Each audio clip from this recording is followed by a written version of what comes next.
ఓం శ్రీమాత్రే నమః. శరన్నవరాత్రుల్లో భాగంగా రెండవ రోజైనటువంటి ఆశ్వయుజ శుద్ధ విధియ నాడు కనకదుర్గమ్మను గాయత్రీదేవిగా అలంకరిస్తారు. సకల వేద స్వరూపము గాయత్రీదేవి. అన్ని మంత్రాలకు మూలశక్తి ఈ మాత.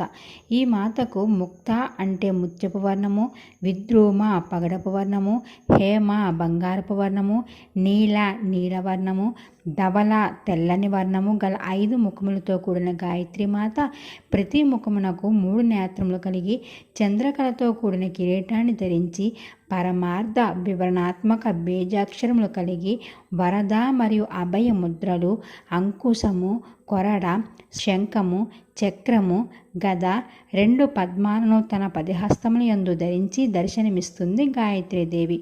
ఆదిశంకరులు గాయత్రీదేవిని అనంత శక్తి స్వరూపంగా అర్చించారు. ప్రాతకాలంలో గాయత్రిగాను, మధ్యాహ్న కాలంలో సావిత్రిగాను, సాయం సంధ్యలో సరస్వతిగాను ఈమెను ఉపాసకులు ఆరాధనలో అందుకుంటుంది.